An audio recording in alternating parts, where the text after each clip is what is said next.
Hello everyone. Thank you for joining today's webinar, Take 5, How to Put Mindfulness in Action for Resilience, Collaboration, and a Psychologically Safe Workplace. My name is Laura Mullally, and I'm the Program Manager of Prevention and Promotion at the Mental Health Commission of Canada. And I'm very happy to be hosting this webinar with you today as a part of our monthly workplace webinar series. Before we get started, I'm just going to go through a few housekeeping items. So firstly, audio is provided to you in broadcast mode through your computer speakers. So you can hear us, but we cannot hear you.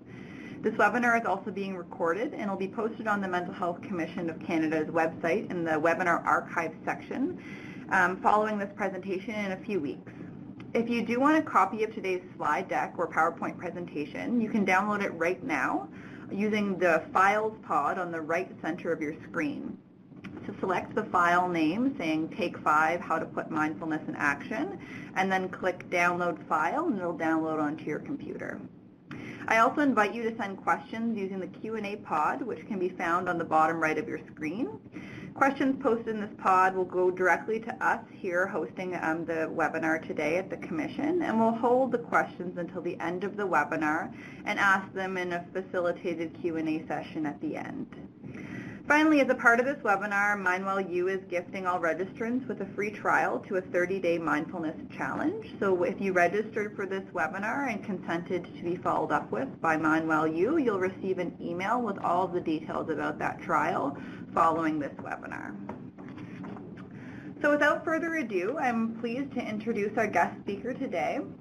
Dr. Jeff Soloway has been innovating in the area of mindful well-being for almost 20 years. Jeff completed a PhD in the area of mindfulness and a Master's of Education from the University of Toronto, as well as a certificate in organizational coaching from the University of British Columbia. Jeff has worked in academic and HR roles at the University of Toronto, University of British Columbia, and the University of Fraser Valley, and as a consultant for diverse organizations such as WestJet, Coca-Cola, Loblaws, and the Privy Council Office in the Government of Canada. Jeff is the founder of MindWellU, offering evidence-based in-person and online mindfulness training solutions to organizations across Canada and the U.S. Welcome, Jeff. I'll pass it over to you to get our discussion started. Thank you so much, and welcome to everybody who's joined the webinar today. I hear we've had a really great response, so showing that there's a ton of interest, and big thank you to the Mental Health Commission of Canada for organizing the event. I'm really delighted to be here, and I've tried to prepare a presentation that will hopefully meet your interests and needs. I've tried to make it as practical as possible and share my experiences just as an outline of what I'm going to present about. I'm going to start with positioning mindfulness, a little intro to mindfulness. Then I'm going to move into Take 5, this mindfulness in action practice, go a little bit deeper into that. And then finally, I'm going to close with 5 tips for integrating mindfulness into an organization.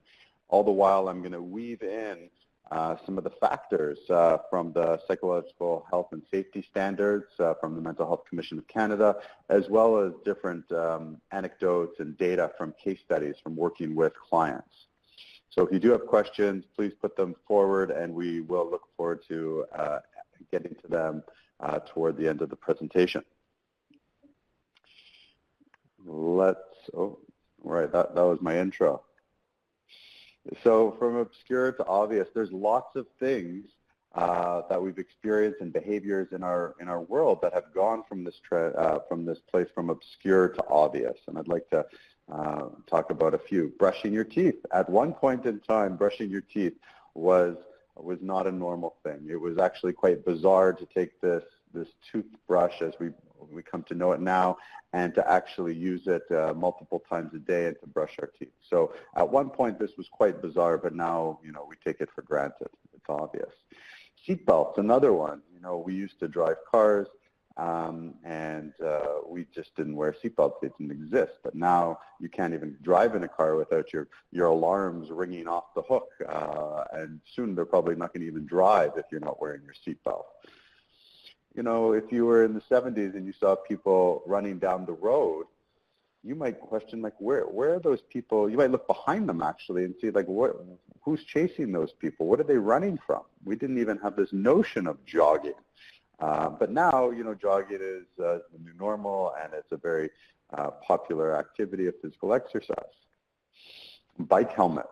We never used to have to wear bike helmets or any type of helmets, really. I mean, hockey players and goalies specifically never used to wear hockey helmets. I mean, it seems crazy today, especially with the amount of head injuries, and people aren't allowed to bike or play sports or hockey without wearing a proper helmet. So we've seen a major movement from obscure to obvious in that arena as well.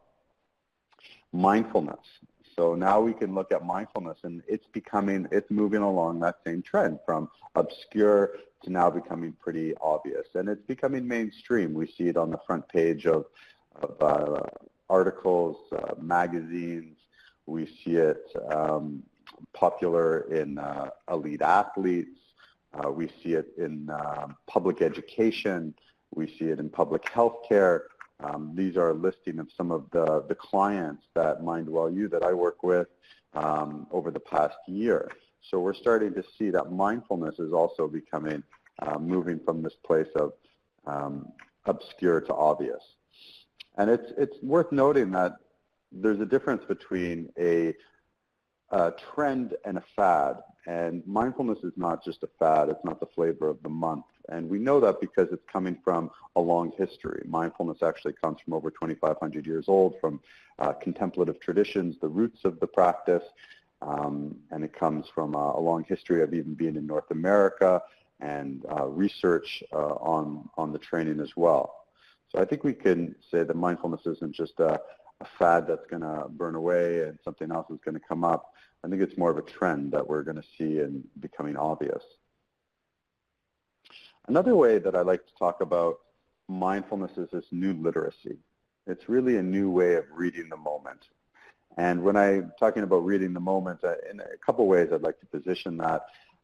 Literally, it's about attention to words on the page. So think about for a moment, have you ever had the experience of reading a page of a book, getting to the bottom of the page, and not having any idea of what you just read? Yeah, it happens sometimes, right? So literally, it means our ability to retain information, to stay focused and concentrated. But more metaphorically, it also means around, are we still here? I heard a beep. But we can also understand it as reading a moment in terms of seeing the context of a moment, looking at our biases, our assumptions. We can look at what's right here in front of us. Mindfulness is all about being in the moment and seeing what's actually here versus some interpretation about what's here. We like to make up stories about an event. Maybe in the workplace, we see our boss says something to us or has a gesture, and we interpret that to mean something, but that could be totally wrong. So mindfulness is all about learning to read the moment of what's actually there. It's also about regulating ourselves. So I think that mindfulness is this new form of literacy, and that's why we're teaching it in K-12 education. It's a new way of learning to use our mind. It's a new way of actually using our brains. We're actually strengthening different parts of the brain so we can locate where mindfulness, quote unquote, shows up in the brain, similar to like math.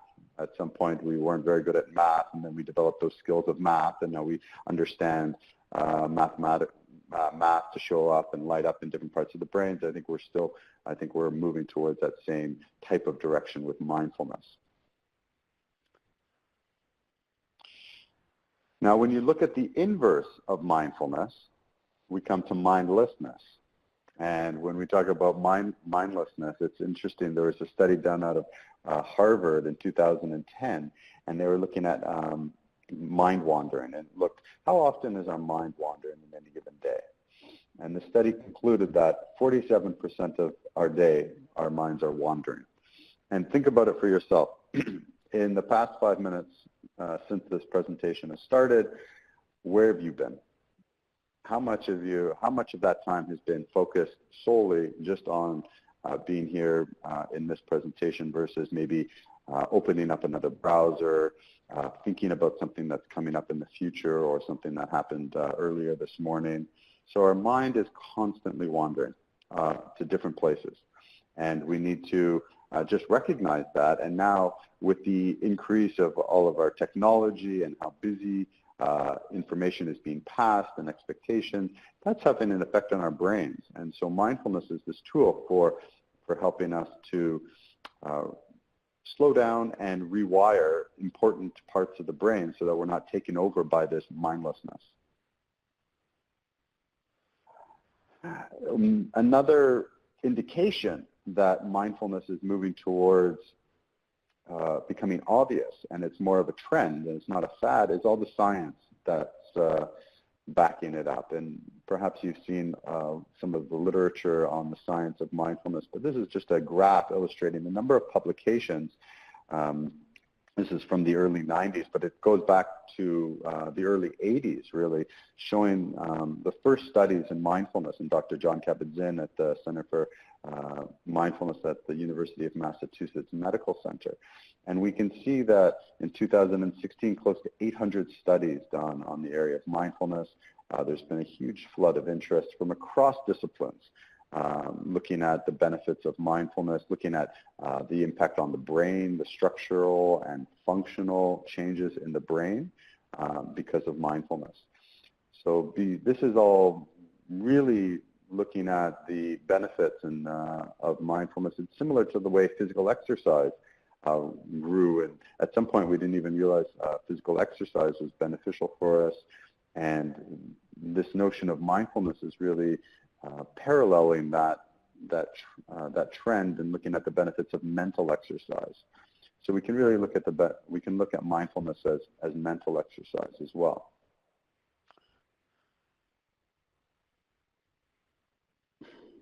So, trying to understand mindlessness and some of the costs of mindlessness. So when we're mindless, how does that impact our stress? And it increases our stress when we're on automatic pilot.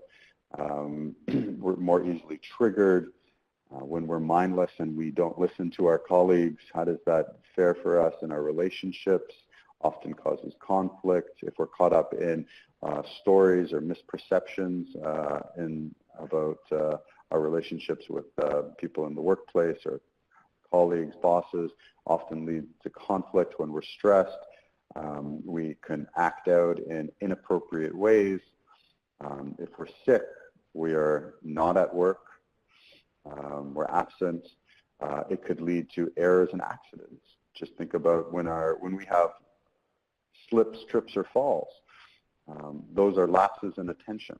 When we're literally not paying attention in the moment, we didn't see the curb, and we might trip or fall, and we might have an accident. So mindlessness, mind wandering has a direct effect on errors and accidents in the workplace. And just think about when you're stressed, how open are you to change? Change is a constant in our world, in the workplace, and when we're stressed, when we're mindless, we're just wanting to maintain control over the status quo, and therefore we're resisting what is changing. So that's another cost.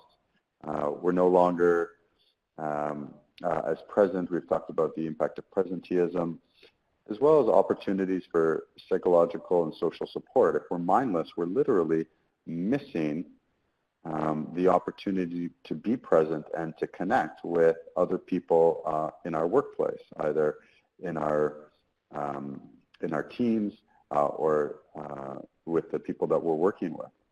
And that could have a negative effect on our ability to connect and be supported by others, or to look for opportunities where we can support others. So looking at some of the returns of mindfulness. Now, what are some of the returns that you might expect as an organization? Well, one is around mental health and well-being. That's a definite one. And we can look at there's a lot of evidence to show that mindfulness supports mental health and well-being. Improved performance. Lots of different ways of measuring performance, productivity. People are more focused, more attentive, able to not be distracted as much. They're at work more. Leadership excellence, a lot of focus and attention around leadership. Change management, mentioned some of the connotations and relationship to change and how mindfulness supports people's mindset of openness and more adaptability in the moment, and therefore being more adaptable and open to changes that are coming. Again, looking at relationships and conflict resolution, I think that there is a lot of return in terms of the relationships that are formed in the workplace, our ability to connect and build trust in teams and individuals, which is the cornerstone of effective teamwork. And when we have effective teams, we can become much more efficient. And I'm going to speak a little bit more about some of these as we go along the presentation. I just wanted to introduce them here as a kind of a big picture thinking about some of the returns as well as some of the costs of mindfulness. So let's come into take 5. And if some of you have taken the 30-day mindfulness challenge and you've been introduced to take 5, and we can talk more about how that's integrated into the training a little bit later. But when you just hear the word take 5, consider how, what that means to you. When you hear to take 5, and it might conjure up this notion of taking a break. And how do you take a break? What do you do in your life on a regular basis that gives you a moment to pause, step away? Often when we take 5, in the I was going to say the old days, but a lot of people would go for a cigarette and take 5, and that's one way of taking a break. And if you were going out to just and that seemed to be an acceptable break, not the most healthy break.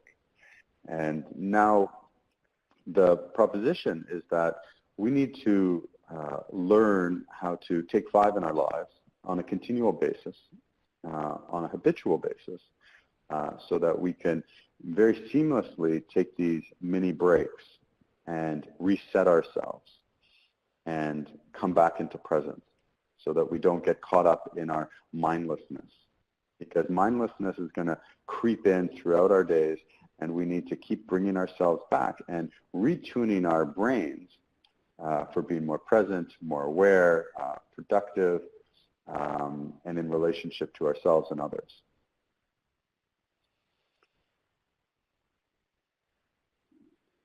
We need to develop this practice of taking a break and a meaningful break in our lives so that we can develop resilience.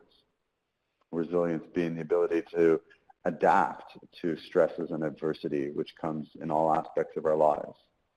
Right? We all know that are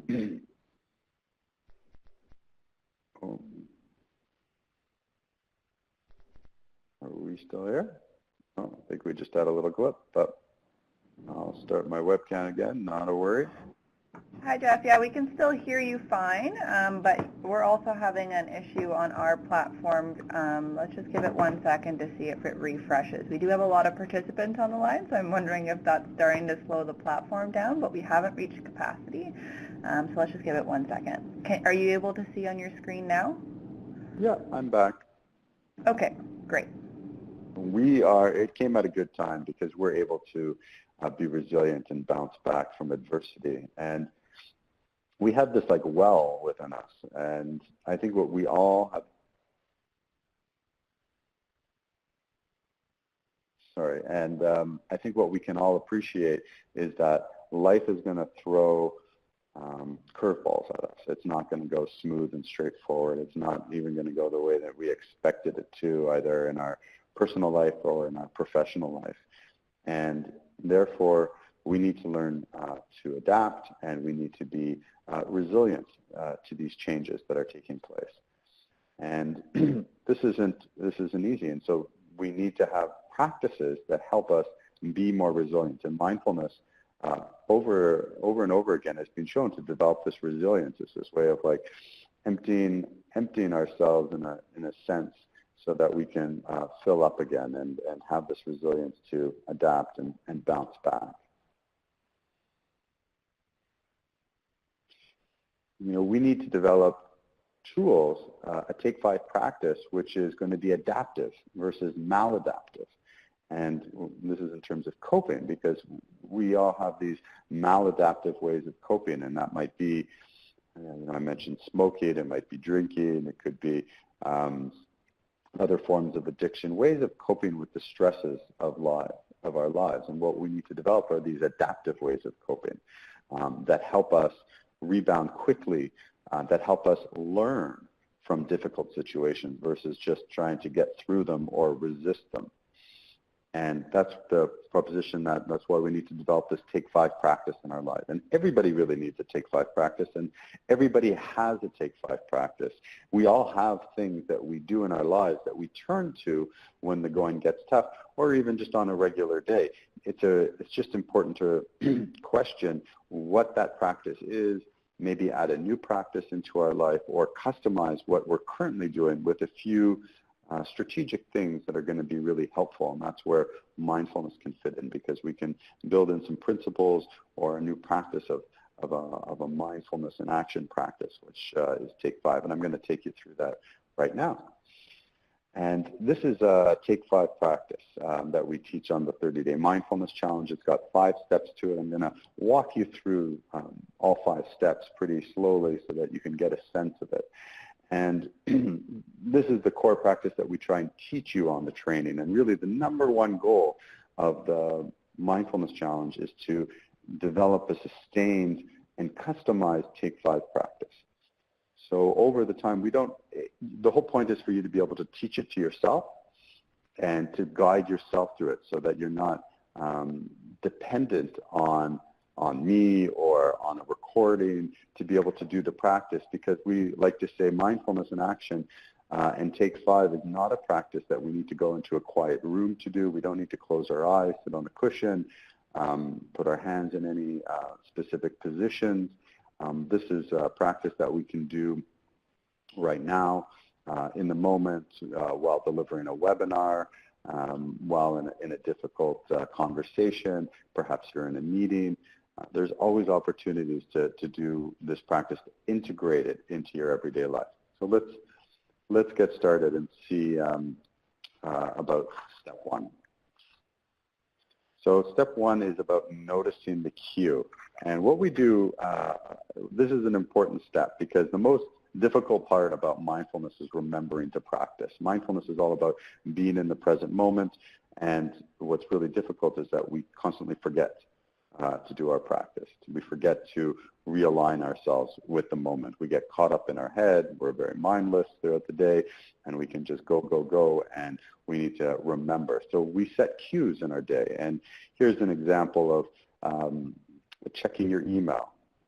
You know, how often do we check our email? And if we set over the challenge, we create a number of different cues so that they're all regular things, from brushing our teeth to walking, standing up, drinking, checking your email when you're in a difficult moment, a stressful moment, things that happen to all of us. And they're supposed to trigger you, cue you to Take 5. Okay, so that's the whole point of having your cue, and you can start to customize your own. Looks like I got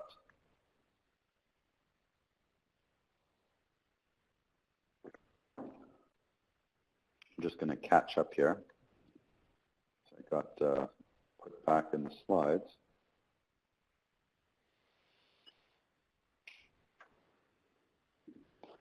Excuse me. The second step is around noticing something new. So in this moment, so for step 1, I'm cueing you. I'm cueing you to do your Take 5 practice. And second step is notice something new. There's always moments or stimulus presenting novelty in your everyday experience. And for this moment, I'm going to just going to ask you to even close your eyes and maybe just pay attention to hearing, to sounds, just around you. I'm going to be quiet as well so that I'm not the sound. But close your eyes, and for even 10 seconds, just try and pay attention to sounds around you, arising and falling away. You don't have to like the sounds or not like the sounds. Just see if you can pay attention to sounds arising and falling away.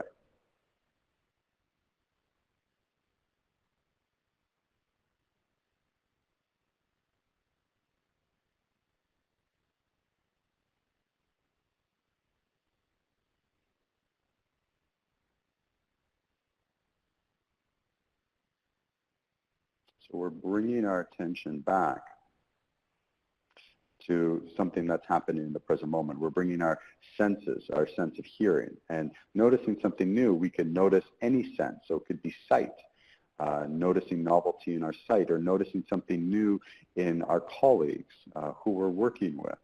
We miss so much, but this practice of noticing newness around us can help us bring us back into the moment. It can also help to build relationships with other people if you're noticing new things about somebody else or about yourself. But the basics is that we're typically caught up in our heads somewhere else, and if we can pay attention to something novel through our senses, through our sense of taste, sense of sight, sense of hearing, sense of touch, that brings us back into the moment. It literally activates different parts of our neural circuitry to help us bring us into the moment more present. And here's a quote from a participant, somebody that we've worked with. It's a time of great change at the company that I work with, and Take 5 application is coming in handy as I try to adjust to changes taking place, to stay calm and listen actively.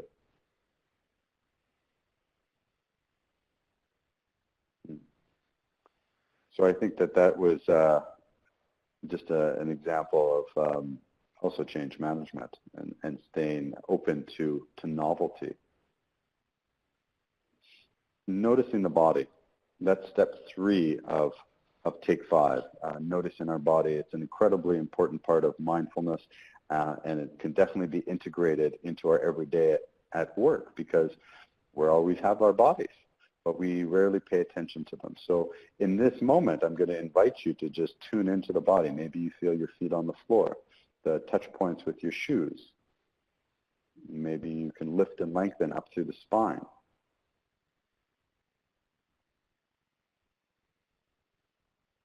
Feeling the body, maybe your touch points with your chair if you're sitting or if you're standing. Just pressing through the heels.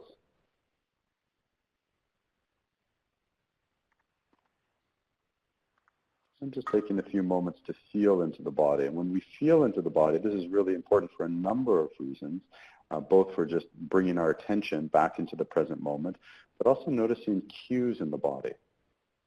Okay, the body is constantly giving us information, for example, about tension, tension in your shoulders. Maybe if we're noticing the body, we're noticing tension in our shoulders, maybe squinting in our eyes, or if you've been concentrating hard or staring at a screen for too long, tightness in your back, fluttering in your stomach, feeling anxiety or anxious somewhere, a racing mind. So when we're noticing the body, we're coming back in tune with the information and cues that the body is giving us. And that's really important information for us to know, because that could let us know in terms of how we might be reactive in a certain situation, how we might, and that's going to dictate the quality of work that we're doing, or maybe what we might say to somebody in the workplace. So noticing how, your comfort level in the body. So noticing the body as you are in a meeting or having a conversation, and how can you both tune into the body and also relax parts of the body. So this is a integrative practice that you can do. An employee at Enbridge said the body cannot be in a fight or flight mode when it's relaxed. And being able to take 5 has helped reduce stress responses significantly. So these are quotes that we get from people going through our training as a kind of an exit survey. They share with us some of the the experiences they've had. And they're quite right. The physiological stress response can't be activated when we're relaxing. And it's the parasympathetic or the sympathetic nervous system. And so when the sympathetic nervous system is activated, the fight or flight, we're all ramped up. But then when we learn to relax and engage the parasympathetic nervous system, then we're able to relax the body. And that has a tremendous impact on what parts of the brain are activated. When we're stressed, we're activating our amygdala, it's the fight or flight. We're seeing kind of negative things in our perception, and we're missing all the reality, the potentially opportunities. All we're seeing is threats, and we want to run for our life or fight. And that's why when we downregulate the stress response, we're able to see new opportunity and feel more in the moment. So step 4, notice the breath. You might, breathing is always a big part to mindfulness if you practice at all. And, breathing is not esoteric in any way. One of the main reasons why it's such an important component to mindfulness is because we all have a breath, and it's always happening in the present moment. So we can always pay attention to it.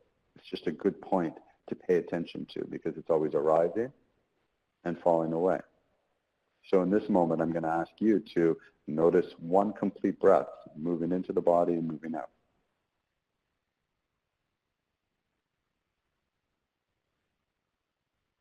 And see if you can lengthen and deepen that breath. So the inhale and the exhale is about 5 seconds.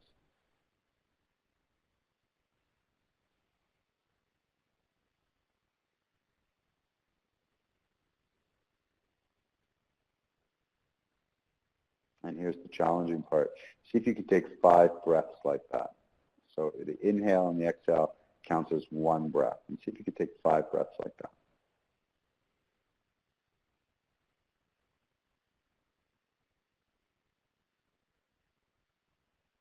The mind is going to wander. We know that already. So just come back. Stay connected with the felt sensation of the breath in the body.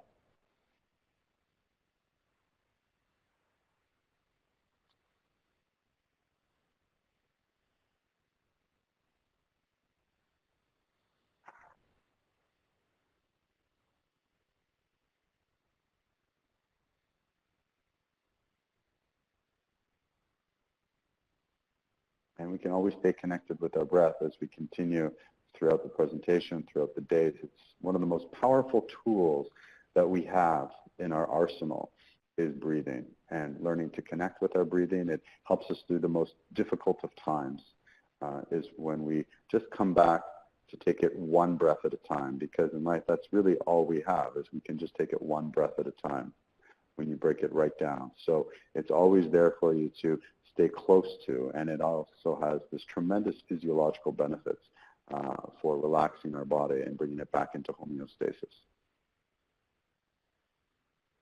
Step 5 of take 5 is notice now.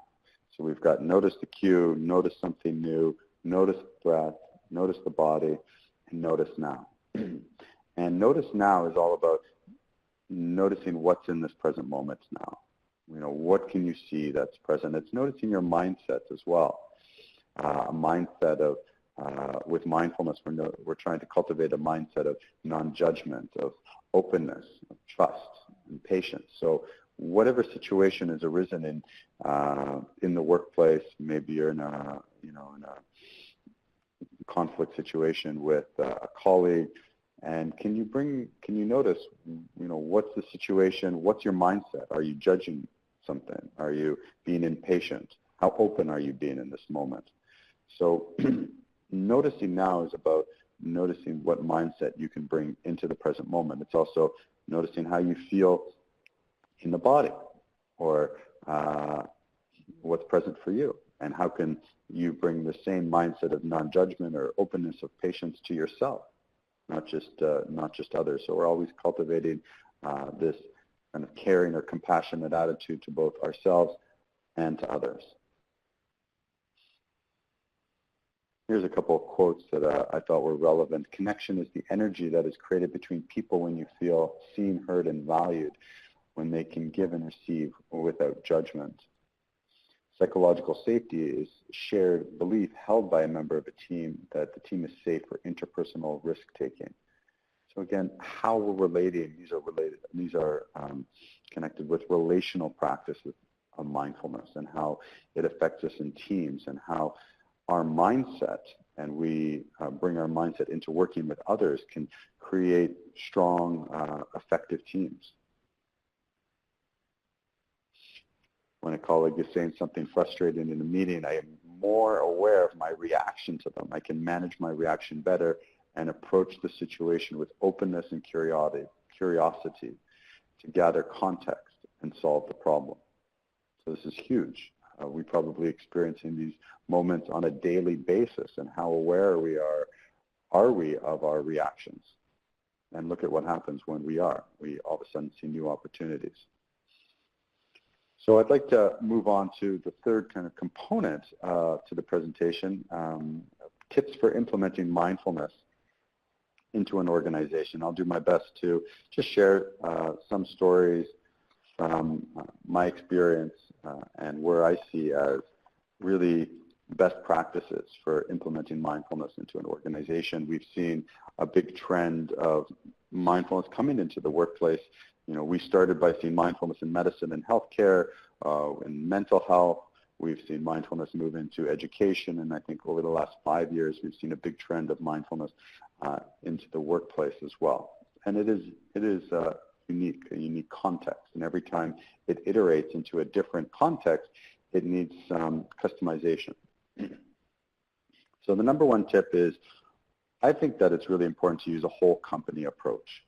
That means from executives, leaders, right to the front lines. I think we need to focus on everyone in the organization.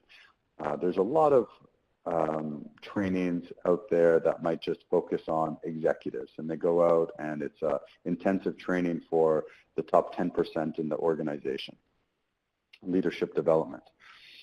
And I think when we look at cultivating mindfulness in an organization, it's really important to focus on the whole organization.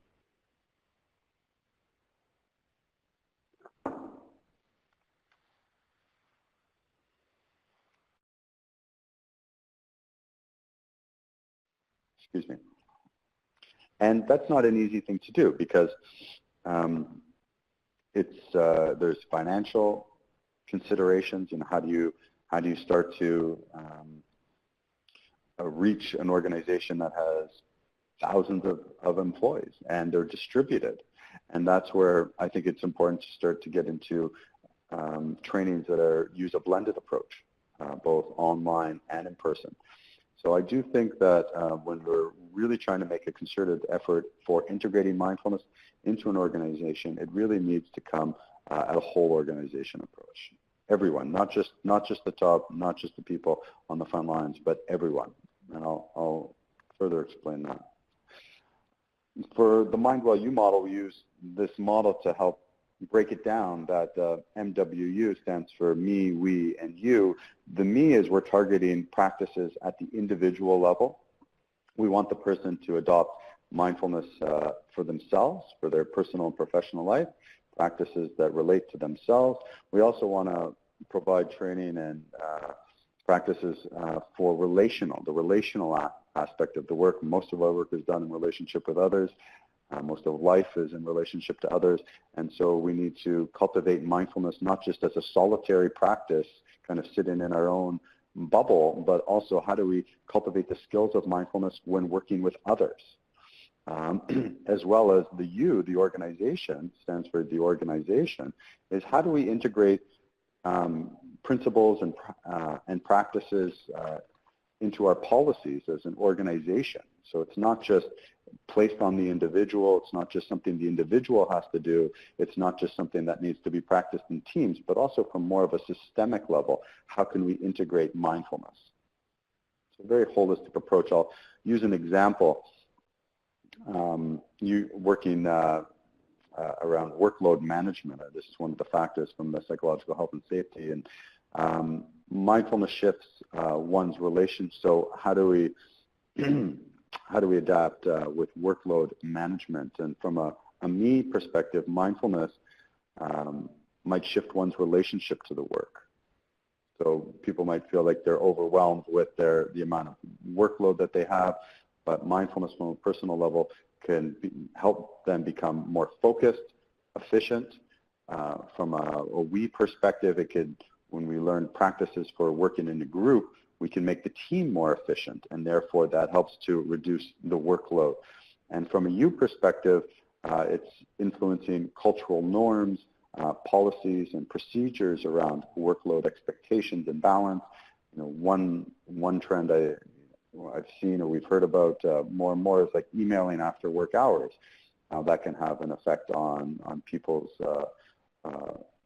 well-being and after work. So the policy of no emailing after work hours, because people receiving an email on a weekend might throw off their whole weekend, might make them feel that they need to get work done when this is their downtime.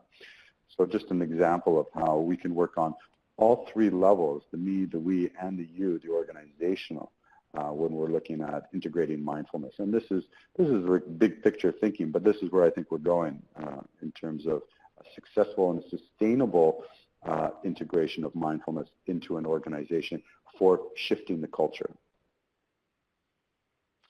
Reaching employees across the continuum. So it's really important when we're integrating mindfulness into the workplace to look at involving as many people in the organization as possible. This is not just a mental health and wellness approach. This is a leadership development approach. This is about team building. This is about change management. This is about culture development. This is about benefits. We try and bring as many people on board within the organization as possible because it's affecting all of their areas, or it has the potential to affect all these different areas. It also affects early intervention, people who are at risk, who are off work or trying to return them to work or stay at work. So it's important to, again, bring on board as many people in an organization. Number two, the tip is around marketing communications. It's a huge role around getting the word out there around mindfulness, especially when you're rolling it out to a organization. We roll this out, our trainings out to organizations with 5, 10, 15,000 employees, and marketing communications plays a huge role. And it's important because it's not just about a one-time thing in one program. It's about being creative, and we see some examples, some images of, I think it was one of our clients who are creating these creative images about promoting the training. We provide different posters and a digital marketing kit for getting the message out. And I encourage you to think about that significantly, about what marketing communication tools and strategies and supports you have when you're bringing mindfulness into your organization. Number 3 is mindfulness as a tool for achieving your organizational goals. Mindfulness is not the end goal. And sometimes if you make mindfulness the end goal, you're making that a barrier. So mindfulness should be a tool that you're using to achieve the organizational goal. So make that as and this relates to communications and marketing, use your end goal and your strategic initiatives, your values. That's really what the message is. Mindfulness is just a tool for reaching your goals. And that's an important message for communicating perhaps to executives when you're trying to bring this forward. It's important to build the business case. I know a lot of you are interested. How do you get this forward in an organization? How do you get it to the attention of people who can sign off on it? Build the business case. There's a lot of evidence to show the benefits of mindfulness, both in personal and growing evidence in the workplace.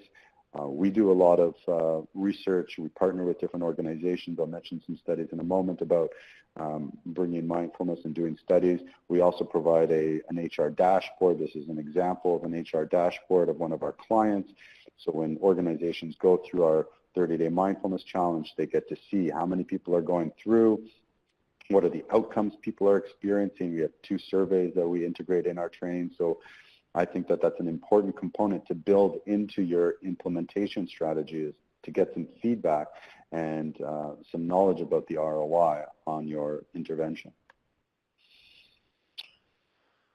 This is one study that we did was a feasibility study with the UBC Sauder School of Business. I'm going to move a bit quickly. Two things that was interesting. We were looking at kind of behaviors and deviant behaviors in the workplace. And what we found is through our training was it actually reduced these dark personality traits of narcissism, Machiavellianism, and psychopathology.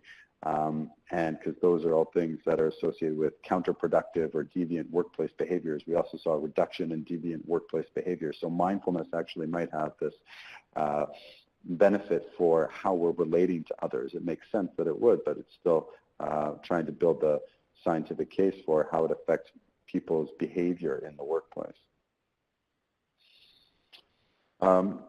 Sorry for moving a little bit quickly here, but I'd like to get to questions that are coming up. We have a really exciting research project coming up this upcoming year, working within the federal government, a number of different departments within the government, using their employee engagement survey, partnering with different researchers at York University at the business school, the Schulich Business School, looking at incivility and harassment in the workplace and engagement and well-being. And uniquely looking at what happens when we start to offer mindfulness training as a whole and look at really as this whole organization. How many people need to go through the training before it starts affecting others? And what's the contagion effect, so to speak? And by that I mean, if we have 20% of the organization practicing mindfulness, how does that start to impact everybody else in the organization, just through our experiences of others? I think we know that other people were contagious, and somebody with a positive attitude or how they treat us has an effect on ourselves. So starting to look at the group effects of mindfulness training in an organization, not just the individual effects. So that's an exciting research project that's coming up this coming year. So I'm going to kind of close it there. Maybe I'll leave this slide up just because it's somewhat of a nice image, and apologize for going a little bit quickly there over a lot of content, but I hope that you were able to take away something, and I'll invite our any questions at this time. Thank you so much, Jeff. That was a great presentation, a great overview of what mindfulness is, as well as how it can be implemented and integrated within the workplace.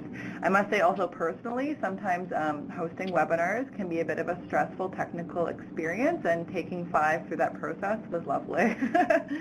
So I thank you for that. We have had a lot of questions that have come through, so I'll just kind of get to them so we can get through as many as possible in the about 10-12 minutes we have left. So one question that came in is, are multitasking and mindfulness mutually exclusive ideas? Can one multitask and still practice mindfulness at the same time? It's an interesting question. It's a slide I often talk about. And so I think that they are mutually exclusive, and there's somewhat of a misunderstanding around multitasking, because we think we're doing multiple things at a time. But when you look a little bit closer, what we actually see is we're switching from one task to another rapidly. And so it's like having, and maybe I'll ask you, what happens when you have too many browsers open on your computer? If you open up like 10 different browsers on your computer or screens, it slows down the memory of the computer. It slows down the whole computer. Same thing happens with us. When we're doing too many things at one time, we're slowing down the speed at which we can do anything and the quality at which we can do anything. So we think we're doing multiple things at a time, but really we're switching from one thing to the next. And with mindfulness, we're just intentionally working on one thing and then switching to the next thing.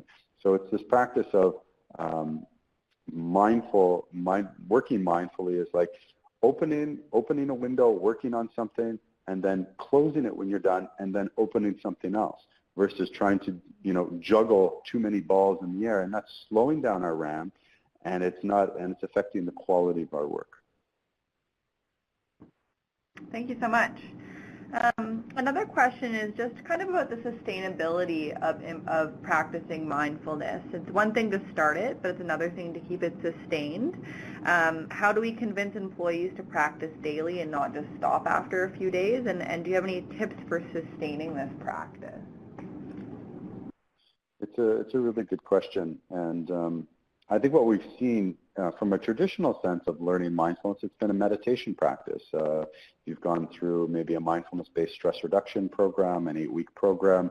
They're typically teaching a longer, more intensive meditation practice, which has tremendous value, and that's the tradition that I learned from and practice. Going on longer meditation retreats. I've done a lot of that in my past, so I really hold a value for that type of practice. At the same time, I think as we move into the workplace, I think it's time for being innovative around how we practice mindfulness, how we learn mindfulness, and how we bring it out to an organization as a whole. If you have thousands of employees, not everyone is ready for meditation, and it might be a barrier right off the bat if that's what you're trying to teach people. And so I think we need to be creative and innovative in how we are teaching mindfulness, and that's one of the reasons why we developed Take 5 and trying to make it more of a in-action practice. And this relates to sustainability, because the whole point of learning Take 5, for example, is to learn this and to customize your practice so that it's not something you have to do, so to speak. Mindfulness isn't something that you need to do. There is a practice component. It's like going to the gym, and it's important to do your gym practice. But it's such an integrative practice as well. And that's where these cues into our day, I would suggest maybe adding these cues into your day to help remind you to do the practice so that we don't forget, and learn maybe mini practices that can be integrated into your daily routine, as well as if you'd like to support others, maybe it's in your team. How can you build mindfulness into more of the team experience, whether it's a meeting, whether you start a meeting with a mindfulness practice or a reminder, something as part of the new norm within your organization. So I think that adding cues into your day, simplifying your practice, more of an integrative practice, making your lunch a mindful eating lunch, taking a coffee break where your coffee break is your mindful practice, just drinking your coffee, not checking your email, not talking to anybody, just make drinking your coffee your practice moment. Perfect. Thank you for those suggestions. That's really helpful. Kind of along the same lines of sustainability, so you spoke earlier in the presentation about how meditation was kind of a fad or a fashion in the 60s and 70s. So there's a question on kind of why you think why mindfulness now will be more effective and more long-lasting as a practice, and why was it kind of a fad before but here to stay now? I'm not sure.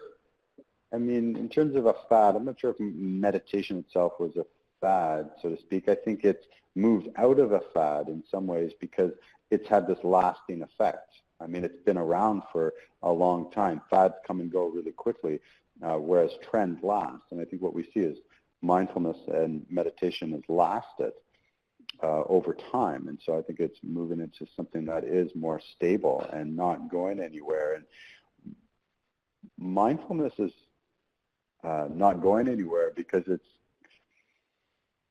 has so much to do with a core component to who we are as human beings. It's fundamental to who we are. It's this, I like to talk about mindfulness as a core competency for ourselves. And it's a core competency, just like, that's why I relate it to literacy. It's just like learning to read or write. It's something that we all are needing to learn how to do because it helps us to operate in today's world. It's necessary in today's world, given the busyness and the speed at which we're moving and the amount of information we're taking in. It's affecting our brains, and mindfulness is a practice for helping us rebalance our brains. So it's fundamental to who we are. It's kind of a critical part to our health and well-being.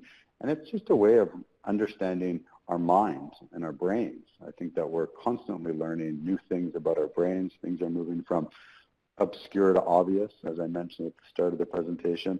And we found this new, what was obscure practice, and it's becoming just totally obvious that this is necessary, and it's a key part to our operating system, so to speak, and learning about this mind, this voice in our head, how to relate to this voice in our head, and how to come back and just enjoy the moments. Thanks so much. I think just in closing, one last question. We've had several questions just about kind of the logistics of the 30-day mindfulness trial. So could you just kind of give us a bit of an overview of what that is and how participants will get the details about that? Yeah, for sure. So we will be sending you a link to sign up for the 30-day mindfulness challenge. It's a 30-day training. So when you sign up, it's all online. You'll be invited to register. And when you register, you can also invite a buddy to register. So that could be any person that you want. So it's always done in pairs, best done in your pairs, because we view mindfulness as mental exercise. And just like your physical exercise, you're more likely to go and do it if you have a workout buddy. So this is your mental workout buddy. You can invite somebody that you want to do it with you. And I encourage you to choose a good buddy. It's probably the most important choice you make around the challenge, is to choose a good buddy. Not some person that you think could benefit from mindfulness, but somebody who's already open to it and wants to engage with it, so that they're going to support you to stay engaged. You'll sign up. I believe we're going to start maybe next Tuesday, and on day one, once you've registered, you're done. You'll receive a daily email on next Tuesday, and that will give you a link to go to the application to get your content. So every day there's new content. There's a new cue for Take 5. And you'll go through the content. It takes about 5 to 10 minutes to go through the daily content. You can interact with your buddy. Excuse me, I've got a little bell ringing there. It's a good reminder to pause. Feel your body and your breath. Lots of cues in our surrounding to Take 5. And so you'll get that by email. 5 to 10 minutes a day, and you can communicate with your buddy online via the application and share your experience, so that you can share what's going on for you and what you're learning. Was that and we can put up an email as well. If you have any further questions, you can contact us. Great. Yeah, I'll just put your email up on the slide there. So from my understanding, everyone who registered for the webinar will receive an email from you shortly with all the details about signing up and getting that trial started. Right. The only caveat to that was that we were looking at, I think we were capping it around 3 people per organization. Okay. So that we weren't getting the whole organization going through the training. But we do want to make it available for people who are interested in the training to benefit from it, and also potentially see the value of bringing it to their organization. Perfect. Great. So if anyone has any questions, there's an email there for contact. So thank you so much, Jeff, and for going through our questions. I'll just do a quick wrap-up. A reminder to all the participants that today's webinar is part of a monthly webinar series that we do on workplace-related topics. It's hosted on the last Wednesday of every month, and the next webinar in the series is scheduled for Wednesday, September 26th. For more information on this webinar, it'll be posted on our website shortly, and registration will open shortly for that also. If you'd like to receive invitations for the commissions from the Mental Health Commission to register for these events, please ensure to sign up for our newsletter or send an email to webinar@mentalhealthcommission.ca. We hope that you enjoyed today's webinar. At the end of this webinar, you'll be directed to a brief evaluation survey when you close the window down. We ask that you kindly take a few minutes to let us know how you felt about the webinar, and it will help us to continue to improve our webinar series. If you're unable to complete the survey immediately following the webinar, a link will also be included in a thank you email that you receive shortly after the event. So with that, I'd like to close today's webinar and thank you all for joining us today. Another big thank you to our guest speaker, Dr. Jeff Soloway, for sharing his knowledge today about mindfulness and how you can integrate that into your workplace. Thank you to my colleagues here in the room with me today to help to run this webinar, and we hope to see you again soon. Thanks so much, everybody, and have a great day.